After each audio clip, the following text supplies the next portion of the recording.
할렐루야, 오늘도 좋은 날입니다. 로마서 14장 13절에서 23절 말씀 묵상입니다.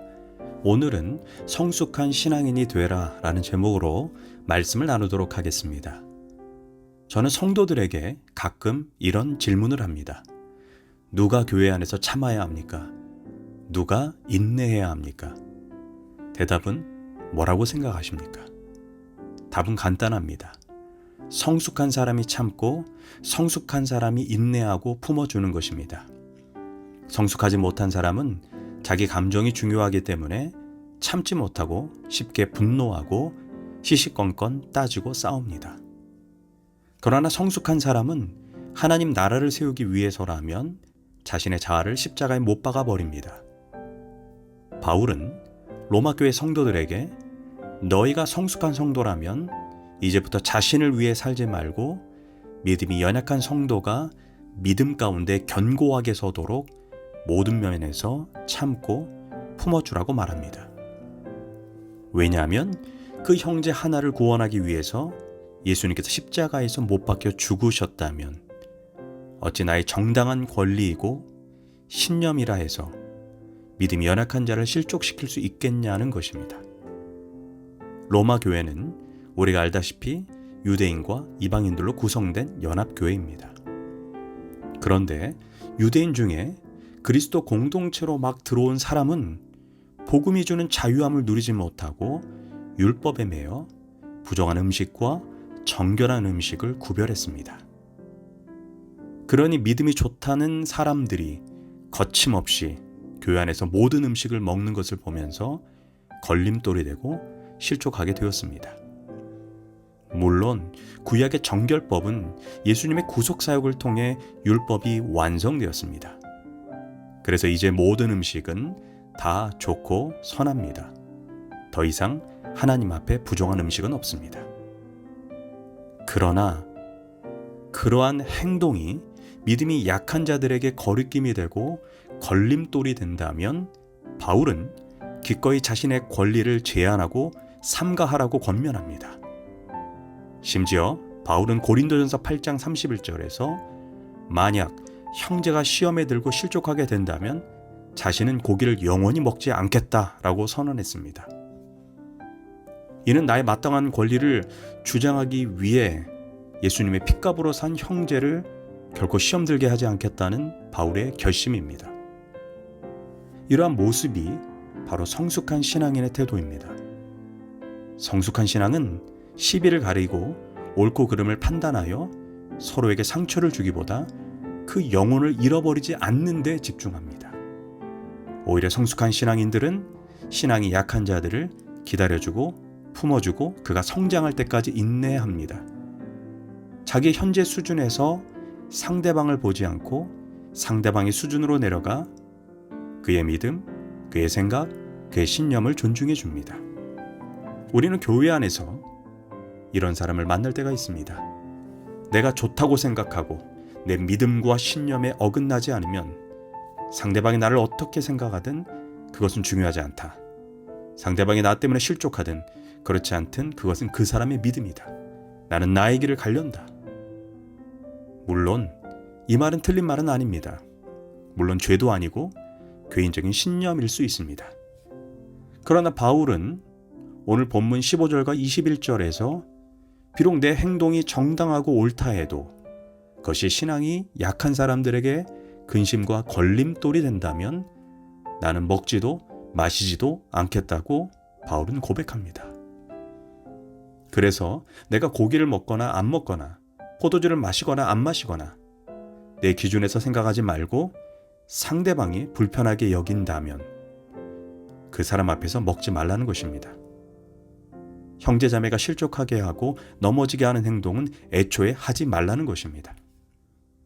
이 말은 쉽게 말해 기준을 바꾸라라는 것입니다. 크리스천이 된다는 것은 내 기준에서 하나님의 기준으로 바꾸는 것이고 내 중심에서 상대방, 이웃 중심으로 살라는 것입니다. 물론 본질에 관련된 것이 아니라면 내 권리일지라도 상대방을 위해 기꺼이 포기하라는 것입니다. 쉽게 말하면 모든 남편은 누구를 위해서 살아야 합니까? 교회 나가지 말라, 우상에게 절하라 등 믿음의 본질과 관련된 부분이 아니면 아내를 위해 살라고 성경은 권면합니다. 아내가 설거지를 부탁하거나 청소를 요청한다면 하라는 것입니다.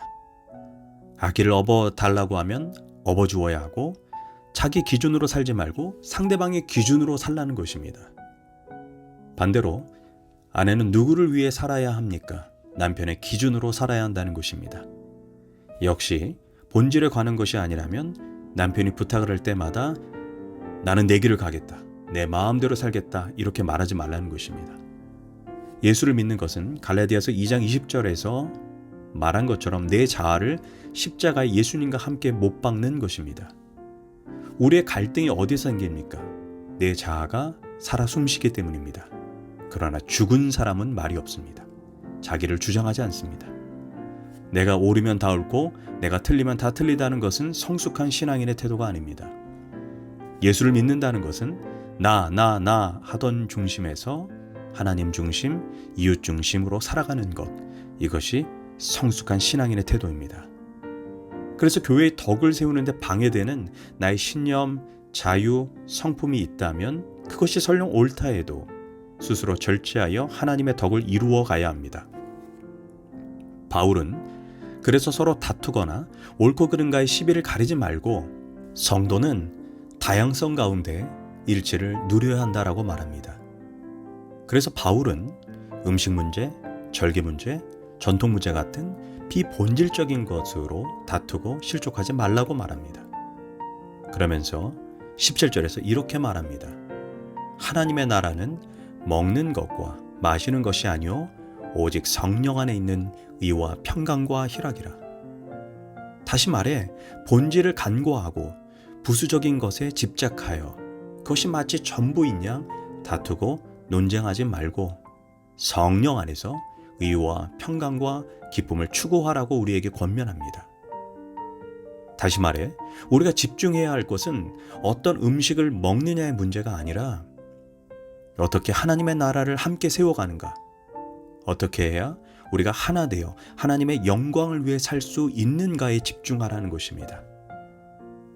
이처럼 하나님 나라가 본질이지 비본질적인 것으로 형제들이 걸려 넘어지지 않도록 조심하라는 것입니다. 인생의 지혜는 본질과 비본질을 바르게 파악하고 그것이 마땅히 있어야 할 자리를 분명하게 분별하는 것입니다. 사실 통성기도면 어떻고 묵상기도면 어떻고 방언기도면 어떻습니까? 이런 비본질적인 문제로 얼마나 수많은 교단이 분리되고 성도끼리 상처를 주었습니까? 사실 통성으로 기도하든 묵상으로 기도하든 방언으로 기도하든 나만 옳다 주장하지 말고 서로의 다름을 인정하는 관용의 자세가 필요합니다. 미국에서 아주 황당한 일이 실제 일어났습니다. 목사님이 세족식을 하는데 항상 왼발을 먼저 씻어주었습니다. 이에 교인들 중에 몇 명이 항의하기 시작했습니다. 왜 왼발만 먼저 씻어주냐는 것입니다. 오른발도 먼저 목사님이 씻어달라고 그렇게 요청을 한 것입니다. 그런데 그 목사님이 고집이 있었던 것 같습니다. 계속 왼발을 먼저 씻어주었습니다. 이 사소한 비본질적인 문제로 인해 실제 교회가 분리되고 따로 세워졌습니다. 그 교회가 오른발 교회 Right Foot Baptist Church라고 하는 교회입니다. 이게 인간입니다. 마귀는 우리의 눈을 가려 본질과 비본질을 구분하지 못하게 해서 미워하게 하는 것입니다. 여러분 기억해야 합니다. 십자가, 예수님, 영혼 구원, 복음과 관련된 것이 아니면 성숙한 사람이 성숙하지 못한 사람을 품어주어야 합니다. 기도하겠습니다. 하나님, 우리 교회가 서로 다름을 인정하고 서로의 부족한 부분들을 세워주고 격려하고 서로의 단점을 보는 것이 아니라 서로의 장점과 그를 향한 하나님의 비전을 보며 서로 일치되기 위해 노력하는 믿음의 공동체 될 수 있도록 하나님 인도하여 주시옵소서. 감사드리며 예수님의 이름으로 기도합니다. 아멘.